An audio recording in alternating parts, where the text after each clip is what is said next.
on today's show, I welcome Xavier Boffa. Xavier is the Executive Director of the Samuel Griffith Society, who's just finished hosting their 32nd annual conference of the Society.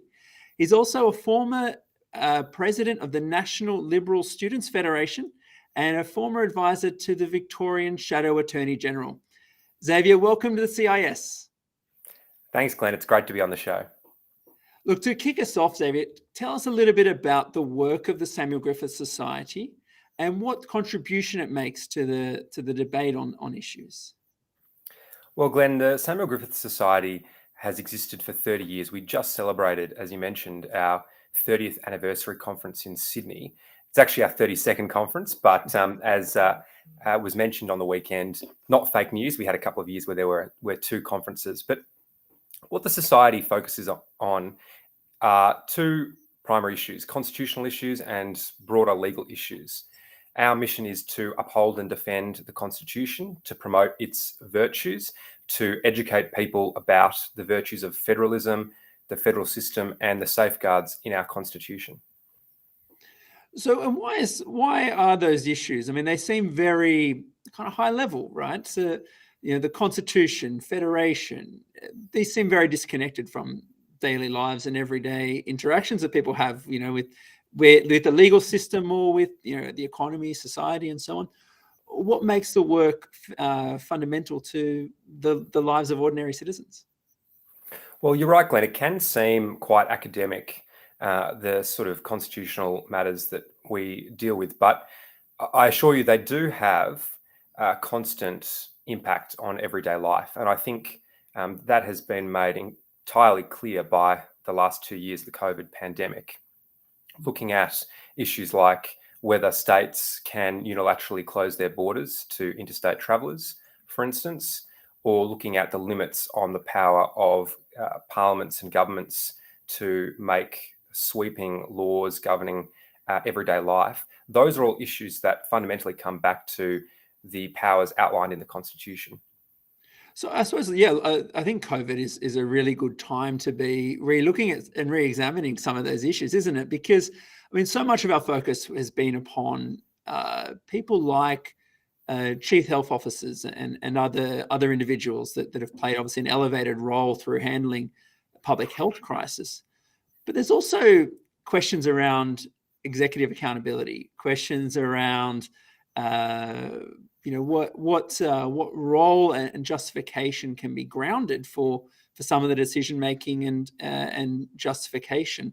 And I'll note that there were some excellent presentations to that effect through the course of your conference over the weekend. Can you give us a bit of a feel for some of the kind of observations and discussions coming out of the community as far as reflections in that respect? Yeah, we were very fortunate this year. We had 17 speakers across the weekend, which is the most ever. And the idea was that probably all likelihood was that at least one would have to withdraw due to COVID, but we were very fortunate that we didn't. So we heard a lot of papers on a range of different topics. Obviously, there were a few on COVID and specifically the role of federalism in government responses to the COVID-19 pandemic, how government responses may have been improved had they been more influenced by the principles of federalism and a stricter reading of our Constitution.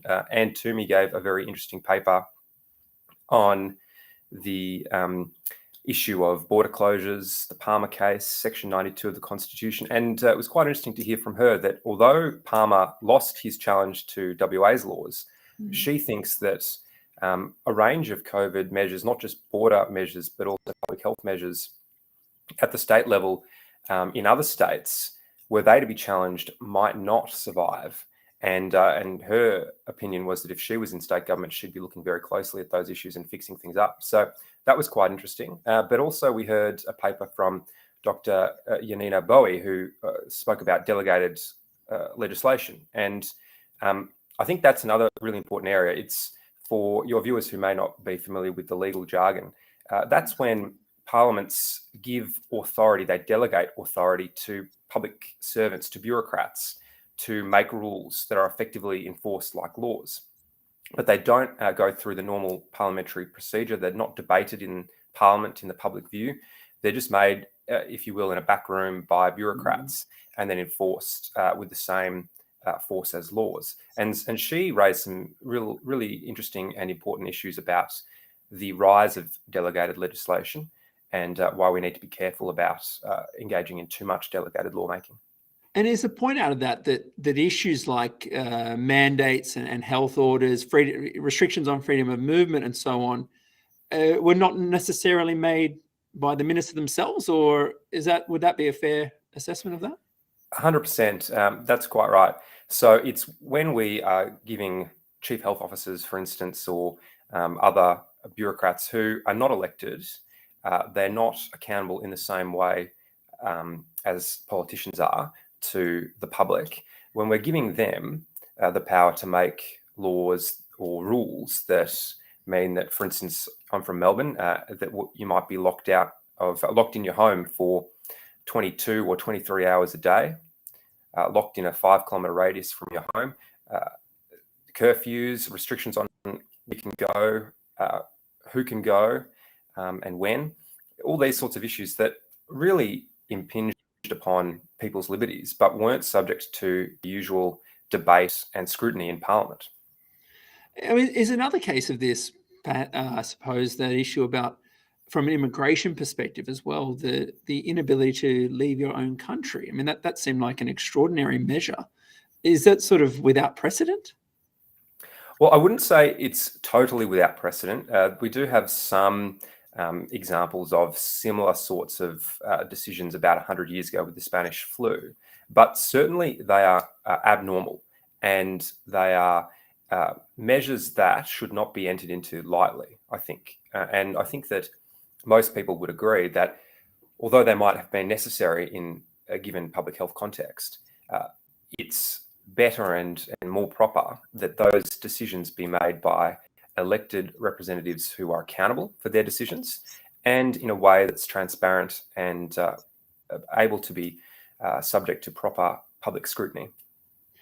On the issue of federalism, so as an organisation committed to promoting the values of a federal system, how could federalism have played a better role handling issues of the pandemic? Because it seemed that, if anything, it was a perfect example of federalism at work. Different states responding differently to the needs of their own electorates, rather than Canberra probably at some points played a more limited role than what certainly members of the public seemed to be implied. There were many cases where the federal government was called upon to take a more of a national leadership role, and in many cases that was delegated to states, particularly probably Western Australia and Victoria being key examples there.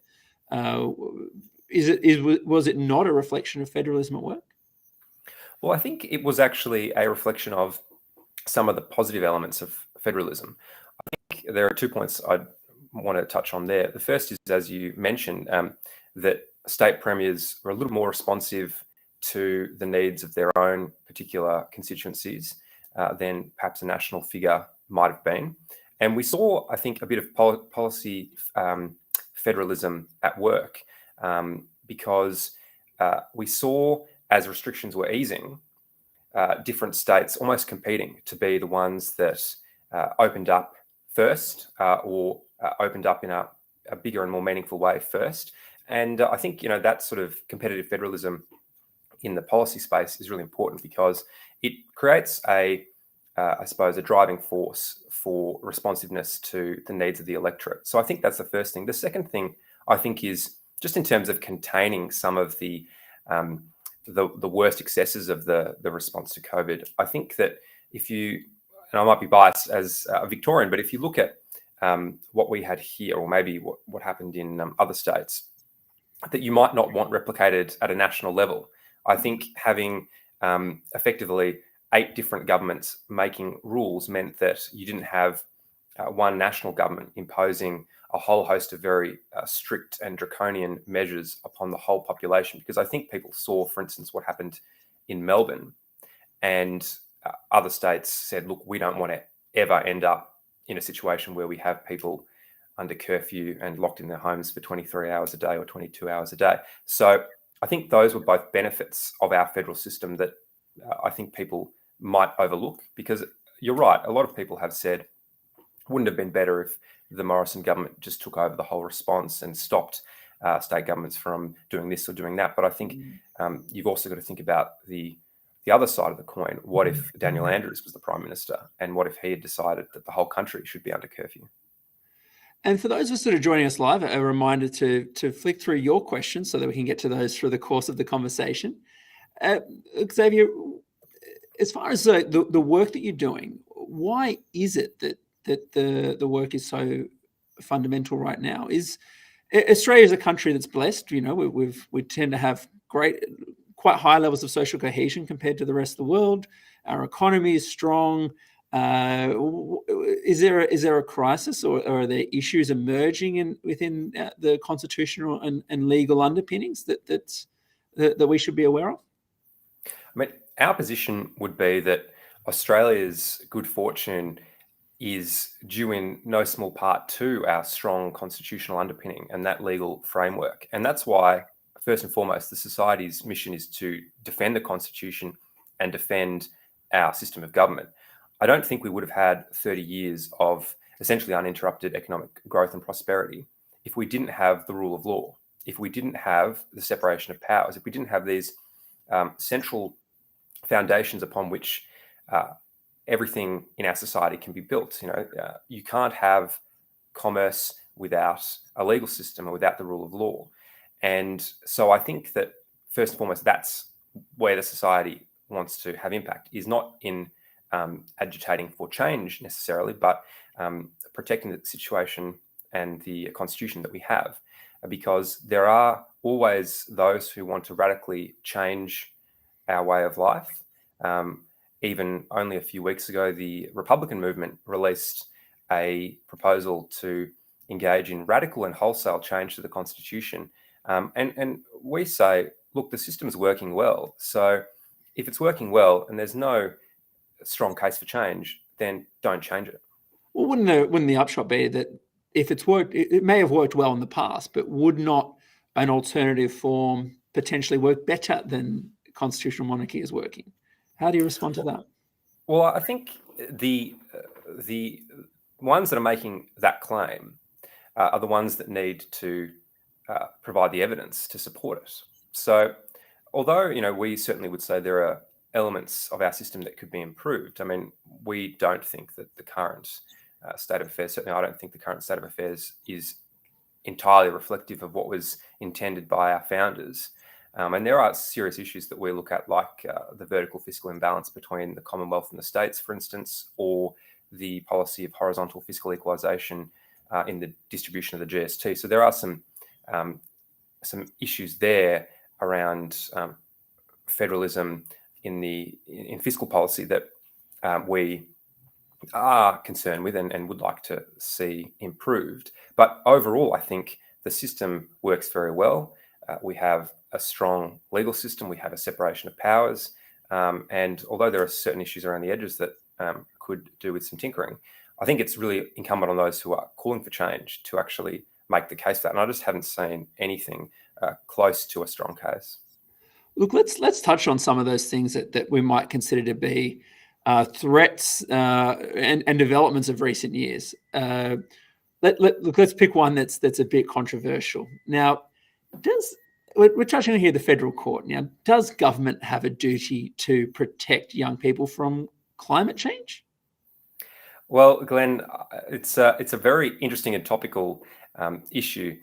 And I think the short answer is no, as the full court of the federal court said recently. But I think what this issue highlights, and for your viewers who might not be aware of what we're discussing, I think most people would have heard of the so-called children's or school children's climate class action case recently, where you had one judge of the federal court at trial at first instance say that the Commonwealth government had a duty of care to protect young people and children from the dangers of climate change, in quite a radical decision that really looked at public policy debates and arguments rather than legal arguments, and made a decision based on that broader consideration. So you had that, and then more recently we've had an appeal in that matter to the full court of the federal court, and quite a strong decision, I thought, unanimously rejecting that approach, re-emphasizing the role of judges as not being the same as of elected politicians, of parliamentarians, and really being focused quite narrowly on the legal issues in a given case, not the broader public policy questions. I mean, we can have a debate about climate change, but that's really not the role of the legal system and judges to be weighing into those sorts of issues, because it's not their expertise. So I think it comes back to a broader issue about what do we think judges should be doing? What is their role? What is the proper separation of judicial versus legislative or executive powers in our system of government? Well, I mean, this is an issue we often talk about, really, in the United States context, and this is the issues around constitutional originalists and so-called activists and and revisionists and so on. Can you give us a big picture of what that discussion is all about, and is it something that really plays a role in Australia? I think obviously the most immediate example of where these issues play out is the US. But that doesn't mean that they don't play out here as well. It's just perhaps that we don't talk about them as frequently. So I think there is a debate to be had on, one side, those who think that judges are lawmakers and that they should and do weigh into a broader analysis of what would be good for society, what would be good for humanity. And they use that to influence their decisions and to make laws.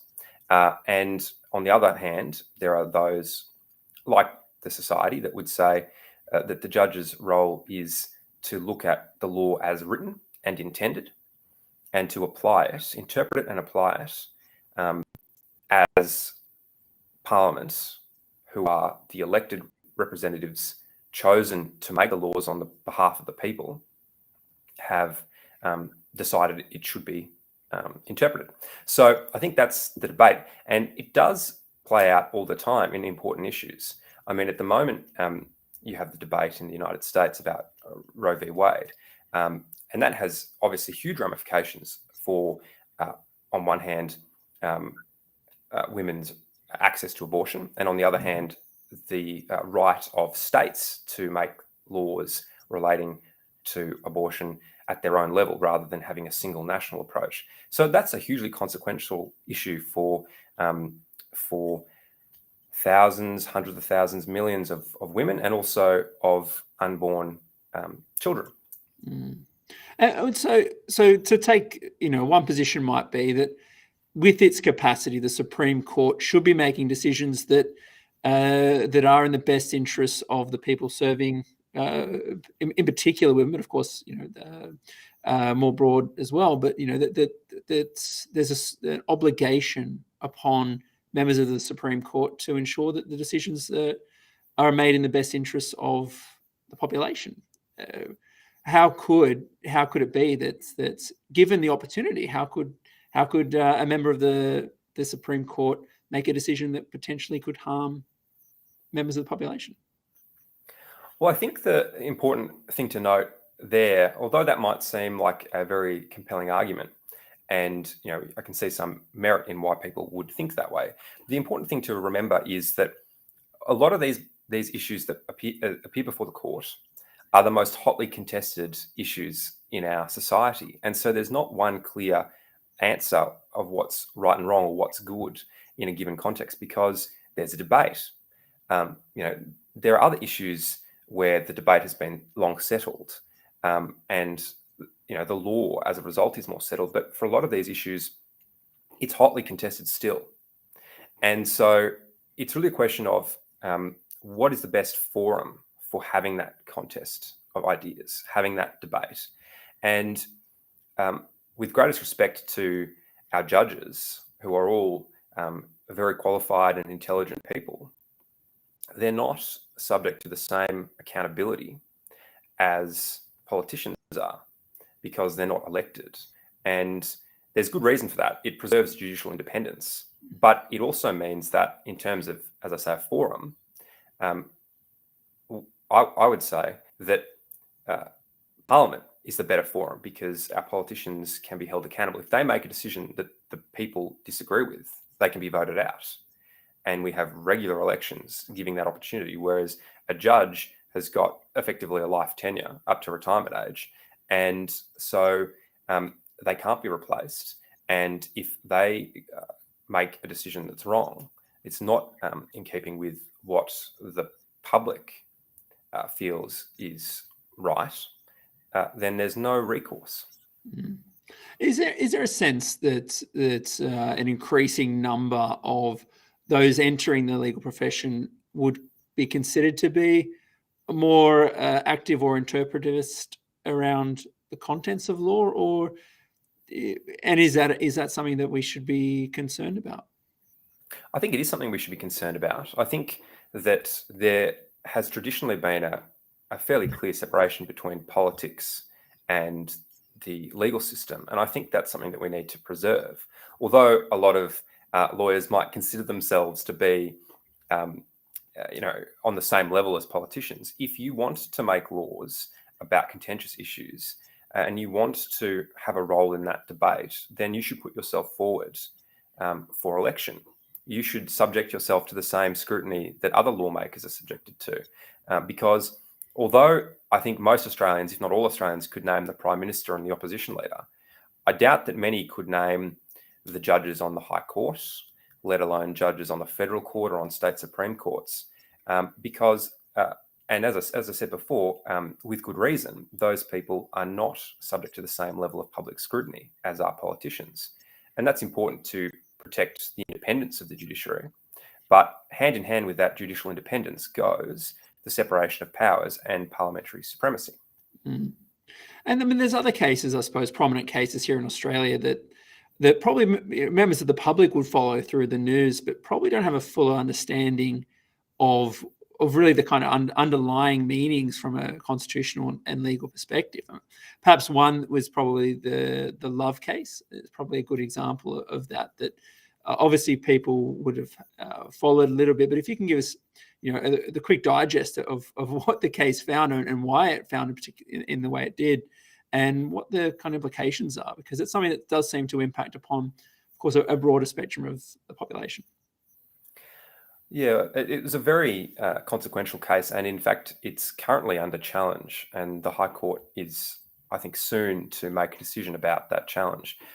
So I won't comment too much on that challenge, Montgomery, that's currently underfoot. But what I will say is the court is often called upon to interpret particular provisions or phrases in the Constitution. In this case, in the Love case, it was called upon to determine what the term aliens meant for the purposes of our immigration system. Mm. And the court, I think it's fair to say, in a fairly controversial decision that was very close, it was a 4-3 decision. So 4 of the judges had some sort of agreement about the outcome, and 3 of the judges had an opposition to that. So the narrowest possible margin, the court decided that there are aliens, basically foreigners, who aren't citizens of Australia. There are citizens. And then there's this third new category that has never been talked about or known of before, which is non-citizens and who are also non-aliens. Mm. And they did this on the basis of an assessment of sort of cultural and spiritual arguments about Indigenous Australians. And again, I think that's a debate that we can have, but it's about the forum for that debate. And I think there's been an ongoing debate recently about recognition, and there's a public debate that's going on at the moment, and Parliament might take up this issue. But for unelected judges, as intelligent and well qualified as they are, to basically make the decision for the country outside of the process of that public debate, I think that's where I see the decision as being quite radical, and I think quite controversial. And so it's not a surprise to me that that decision has so quickly been challenged. Look, we don't have much time left, but it's something I do want to touch on because it's an issue that's dominated political discussions probably 5 years or more is, at least at the federal level, is the issue of a National Integrity Commission. And this is something that certainly stirred up a lot of interest, particularly around some candidates. Now, we won't talk about the specific policies of either party in this forum, but can tell us a little bit about what the merits or otherwise are of a National Integrity Commission, and why is this something that is such a controversial and topical issue in Australia? Yeah, I mean, it's a hugely topical issue at the moment, and I think Chris Merritt has written a lot of very good stuff on this issue in the Australian, and I encourage your viewers to check out some of his writing on it. But in terms of the broader issues, I think there are a number of concerns that I have about these so-called integrity commissions. The first is that they act like courts, but in an extrajudicial manner. They're not subject to the same sorts of requirements as courts are, but they have hearings, and they sometimes have public hearings. And the concern I have is that sometimes they can look like kangaroo courts, and we need to resist that, because the presumption of innocence is fundamental to our legal system. The rule of law is one of those critical underpinnings of our system that we couldn't enjoy the benefits that we have enjoyed without the rule of law. So I think when you have these commissions that act like courts but aren't subject to the same strict rules of procedure that are meant to counterbalance the power that courts have, you see situations where justice can be undermined, and also where people can be subject to these very damaging public accusations and have no real recourse or no real ability to defend themselves. But I think I think we all agree there should be action taken to stop corruption and to promote integrity. But sometimes, if you look at, for instance, the New South Wales ICAC, the work of those commissions actually can undermine the administration of justice through the proper legal system. The Obed case was only decided recently and was significantly delayed. So you had some allegations that were not able to be tested for quite some time, and some individuals who did not see justice and were not able to be held accountable because the media scrutiny, the public attention due to ICAC actually delayed the trial. And I suppose the counterpoint to that is that the public exposure through media would have a deterrent effect upon other individuals who might consider conduct that would potentially find its way to an integrity commission or other. What if it is the case that maybe the particular events we've had to date, the high profile ones that have garnered media attention, is it not also possible that the nature of being a high profile forum actually can have a deterrent effect on future offenders? Well, I think if we allow the legal system to play out, and if we detect criminal corruption and it's prosecuted, then that's the best deterrent that there is. And I mentioned the Obeds. They've been found guilty, and so I think that the punishment of the conduct which they engaged in by the legal system is the best deterrent. But I think the problem that we're seeing at the moment with some of the discussion around corruption and integrity is that some of the conduct that might be captured is not criminal conduct, and it's really a grey area between what is acceptable in the everyday functioning of the executive, what are political matters that the executive should be allowed to determine because they're elected, and how is that different to criminal conduct. So I think that's where some of these issues become very murky, and where we've got to be careful that we don't go too far in sort of trying to create a sort of general deterrence about corruption when we don't have a clear and solid definition of what corruption is and what the limits of that term are. So we're just about out of time, but if you can give our viewers of the program a quick 1 or 2 minute response. What will it take to improve the constitutional and legal foundations in Australia? And secondly, where can everyone access and find the research papers for presenters of your conference? So I'll start with the second question, because that's the easy one, I suppose. We have a website, samuelgriffith.org, and the society is named after the author of the Constitution, Sir Samuel Griffith, who was also the first Chief Justice of Australia. I think in answer to the first part of your question, I would say look to his work and the work of the other drafters of the Constitution and the early members of the High Court.